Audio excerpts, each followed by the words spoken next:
안녕하세요, 김이사입니다. 오늘은 베트남에 정착을 생각하셨던 분들 중에서 한 몇 년 베트남 여자와 살다가 혼인신고를 했거나 아니면 혼인신고를 하지 않은 상태에서 아이를 갖고 유야무야 관계가 정리되어서 한국에 돌아가신 분들이 제법 있어요. 제가 호치민 살 때도 그런 베트남 여자와 아이를 많이 봤고, 또 예전에 월남전 때 라이따이안이라고 해서 베트남 여자와 한국 군인들 사이에서 낳은 자식들도 제가 좀 알거든요. 근데 그분들하고 제가 느꼈던 감정이 좀 한국에 대한 동경, 그리고 한국에 대한 증오, 이런 것들이 섞여 있는 분들이 많이 있더라고요. 근데 제가 사는 지역에도 한국 사람들이 많이 왔다 가고, 또 한국 사람의 아이를 낳고 기르시는 분들이 많이 있어요. 제가 자주 다니는 미용실에 머리를 감겨주는 스태프가 늘 아이를 안고 있어요. 그래서 제가 유심히 지켜보니까 그 여자분이 하는 얘기를 들어보니까 남편과 전통 결혼식은 했대요. 근데 남편이 유부남이었고, 그래서 혼인신고를 할 수 없는 상태라 지금 이렇게 아이를 키운다. 그런데 아이 낳고 남편이 한국 돌아간 다음부터 남편하고 연락이 되지 않는다. 그런 얘기를 하시는 분이 있었고, 또 어떤 분은 제가 가라오케에 놀러 갔어요. 근데 한국말 잘하더라고. 그래서 이런 얘기 저런 얘기 했는데 5살짜리 아들이 있고 3살짜리 딸이 있대요. 근데 남편이 혼인신고를 안 해주고 한국으로 돌아갔대요. 그래서 어떻게 해야 되냐 오히려 저한테 물어보는 그런 분이 있었어요. 먹고는 살아야 하기 때문에, 또 아이들이 한국 사람의 자식이기 때문에 한국어를 가르치는데 이 교육비가 장난이 아니라는 얘기를 하더라고요. 본인이 가르치는 데는 한계가 있어서 그 드림센터라고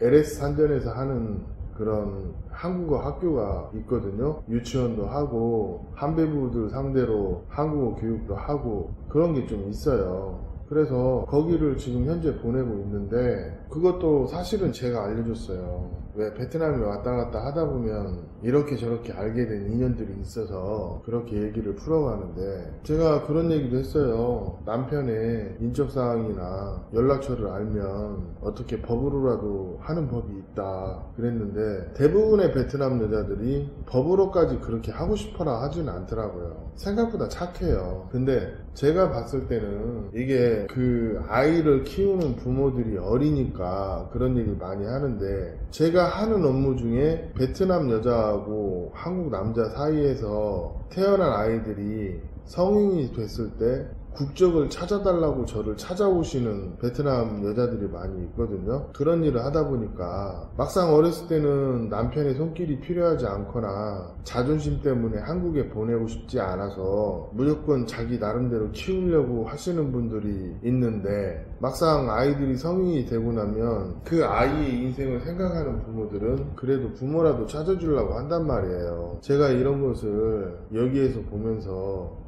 암암리에 조금씩 도와주고는 있어요. 근데 이 무책임하게 싸지르고 도망가는 그 한국 개새끼들 때문에 베트남에서 정상적으로 정착하려고 하는 사람들까지 도매급으로 넘어가고, 베트남 여자들이 한국 사람들은 무책임하고 또 하는 행동이 비겁하다 그런 얘기를 하시는 분들도 있어요. 왜? 한국을 다녀온 사람들은 한국이 어떤 사회인지 알기 때문에 이런 것들이 정상적이지 않다는 걸 알아요. 근데 여기에서 얼마나 그 여자들한테 개차반같이 행동했으면 아이가 있음에도 불구하고 여자들이 포기하고 그 남자들한테 손 안 벌리고 아이를 키울까요? 안 봐도 뻔하죠. 베트남에 있는 한국 사람들도 그런 사람들이 참 많아요. 무책임하고 또 자기 자식이 있으니까 양심에 찔려서 연락처를 차단하지는 않고 연락은 받아요. 내가 옆에서 문자 하는 내역 쭉 봤는데 첫마디가 나 돈 없어. 한국에서 사지 멀쩡하고 건강하면 그래도 한 200~300은 버는데 자기 술 먹는 돈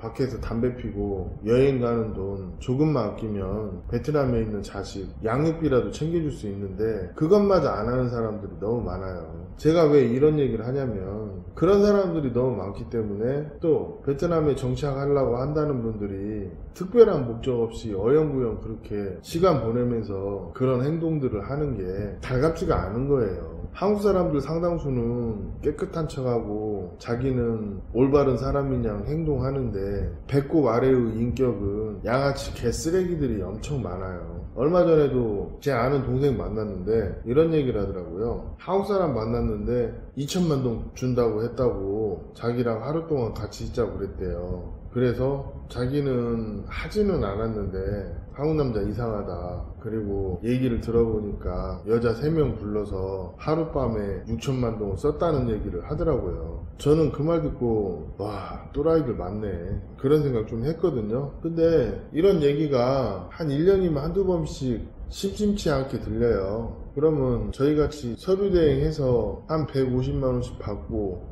6개월, 8개월 진행해주는 사람 입장에서 들으면 이게 정상이 아닌 거예요. 그런 사람들이 너무 많다 보니까 제가 이런 얘기를 하는 거는 베트남 여자들도 한국 남자들을 안 믿는 데는 그만한 이유가 있더라, 이런 얘기를 해주고 싶어서 오늘 이야기를 이렇게 해봤습니다. 한국 사람들, 베트남에 있는 사람들, 특히나 싱글이신 분들 좀 몸뚱아리 잘 놀려서 베트남 사람들에게 이상한 소리 듣지 맙시다. 오늘은 짧게 얘기하지만 제가 말하고자 하는 것은 이 국적이 없이 베트남에 자라고 있는 한국 남자의 아이들, 이런 부분에 대해서 생각 같아서는 공론화 한번 하고 싶어요. 제 생각은 여차튼 저차튼 모른 척 하지 말고 자기 자식 교육비라도 좀 챙겨주고 양육비라도 좀 챙겨줘서 나중에 부모 원망하지 않게끔 그렇게라도 해주면 어떨까 합니다. 오늘 이 얘기를 하는 이유가 뭐냐면 베트남에서 정착하고 싶으신 분들이 베트남 여자들이 왜 한국 남자를 믿지 않는지 그런 한 단면을 보여드리는 사례예요. 베트남을 이해하는데 도움이 되셨으면 합니다. 한국 남자하고 사이에 자식을 갖고 있는 베트남 여자들이 한국 남자가 지원을 해주지 않더라도 열심히 사는 모습 보면 베트남이 꼭 그렇게